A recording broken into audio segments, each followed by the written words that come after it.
প্রথমে মাংসগুলো আমি পানিতে ভালো করে ধুয়ে পানি ঝরিয়ে নিলাম। হ্যালো এভরিওয়ান, আসসালামু আলাইকুম। সবাই কেমন আছেন? আজকের রেসিপিতে আছে গরুর মাংস।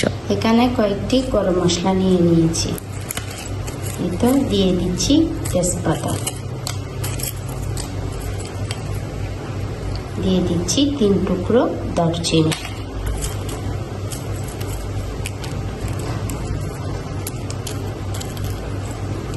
আর এখানে নিয়েছি 6টি সাদা এলাচ,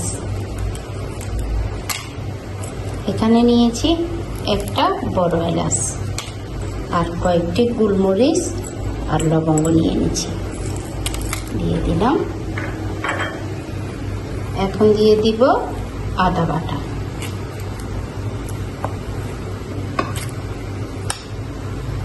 দিয়ে দিব রসুন বাটা,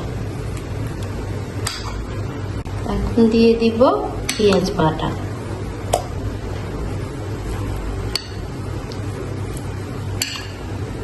এখন দিয়ে দিব পেঁয়াজ কুচি,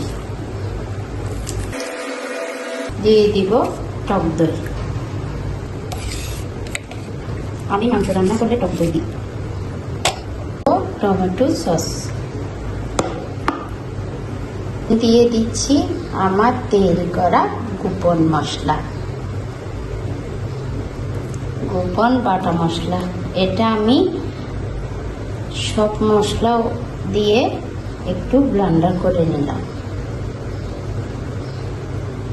এই স্পেশাল মশলাটা দিলে অনেক স্বাদ হয়। এবার দিয়ে দিব হলুদের গুঁড়া, দিয়ে দিব মরিচের গুঁড়া। আমি অল্প দিব, বেশি দিব না, যেহেতু আমি বাটা মশলার এখানে কাঁচা মরিচ এবং শুকনো মরিচ ইউজ করেছিলাম, তাই বেশি দিব না।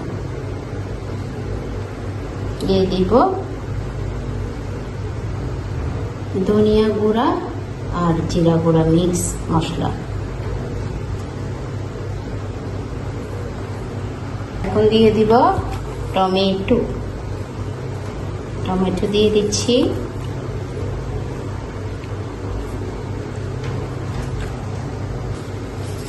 লবণ দিয়ে দিচ্ছি,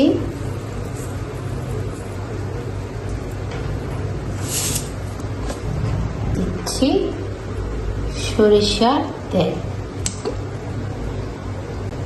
এবার ভালো করে মশলাগুলো মাখিয়ে মাংসের সাথে 1 ঘন্টা রেস্টে দিব, মেরিনেট করে রাখবো। এবার ভালো করে মশলার সাথে মাংসগুলো মিশিয়ে 1 ঘন্টার জন্য রেস্টে রাখবো। এতে মাংসের সাথে সব মশলা মিশে যাবে।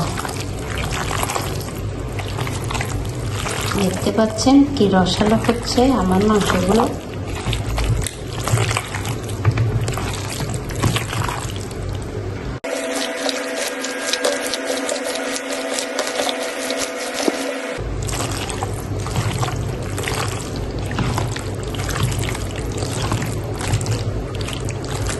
আমার মাখানো শেষ।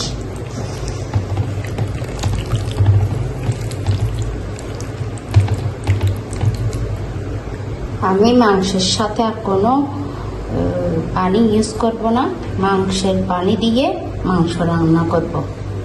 1 ঘন্টার জন্য রেস্টে রাখবো। 1 ঘন্টা পর অল্প আছে আমি রান্না করব। তো আমার গরুর মাংস রান্না করা শেষ। তেল উপরে উঠে চলে আসছে।